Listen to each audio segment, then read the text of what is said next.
நடிகர் திலகம் சிவாஜி கணேசன் அவர்கள் ஒருமுறை ஒரு நடிகையிடம் மன்னிப்பு கேட்க சொல்லியிருக்காராம். ஆனால் அரைகுறை மேக்கப்போட நடிகை வெளியேறிட்டாங்களா? அப்படி என்ன நடந்துச்சுன்றதை வீடியோவில் போய் பார்த்து தெரிஞ்சுக்கலாம். தமிழ் மட்டும் இல்லாமல் தெலுங்கிலும் சில படங்கள் நடித்திருக்கக்கூடிய சிவாஜி கணேசன் அவர்கள் சாவித்ரி, பத்மினி, சரோஜா தேவி போன்ற முன்னணி நடிகைகள் பலரோடையும் இணைந்து நடிச்சிருக்கிறாரு.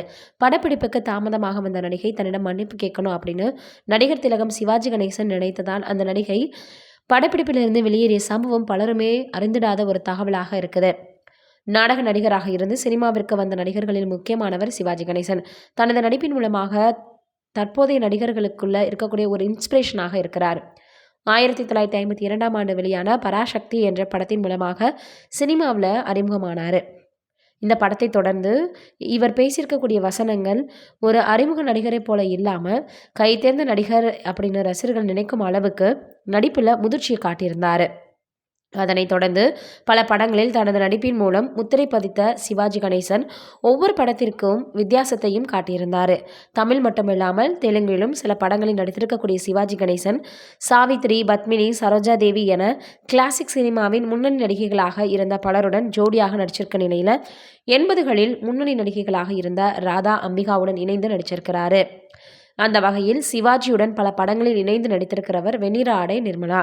1965ஆம் ஆண்டு ஸ்ரீதரின் இயக்கத்தில் வெளியான வெண்ணிற ஆடை என்ற படத்தின் மூலமாக அறிமுகமானவர். 1968ஆம் ஆண்டு வெளியான லக்ஷ்மி கல்யாணம் என்ற படத்தின் மூலமாக முதல் முறையாக சிவாஜியுடன் இணைந்து நடித்தாங்க. பிறகு தங்க சுரங்கம், எங்க மாமா என சில படங்களில் இணைந்து நடித்தாங்க. 1974ஆம் ஆண்டு வெளியான படம் சிவகாமியின் செல்வன். சிவாஜி கணேசன், வாணிஸ்ரீ, லதா போன்ற நடிகர்கள் நடிச்சிருந்தாங்க. இந்த படத்தில் முக்கிய கேரக்டர் நடிக்க வெண்ணிற ஆடை நிர்மலா கமிட் ஆகியிருந்தாங்க.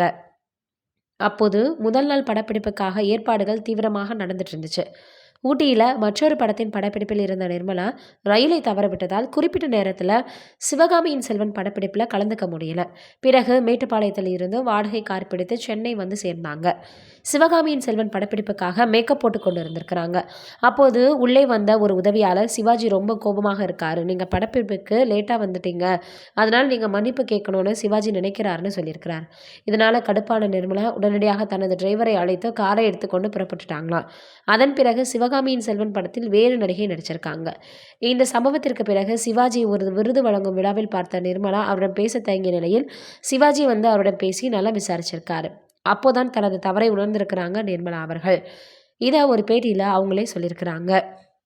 என்னதான் இருந்தாலும் ஒவ்வொருத்தருக்கும் சூழ்நிலை வேறுபடுது அப்படின்றது தான் இது போன்ற விஷயங்கள்லேருந்து நம்ம கற்றுக்கக்கூடியதாக இருக்குது. யாராக இருந்தாலும் விட்டு கொடுத்து புரிதல் இருந்தால் எந்த ஒரு பார்த்தோன்னாலும் நட்புலையோ இல்லை எந்த ஒரு உறவிலையுமே விரிசல் வராது அப்படின்னு தான் நம்ம சொல்லணும். நீங்கள் என்ன நினைக்கிறீங்க இதை பற்றின்றதை மறக்காமல் கீழே இருக்கக்கூடிய கமெண்ட் பாக்ஸில் சொல்லுங்கள். நன்றி, வணக்கம்.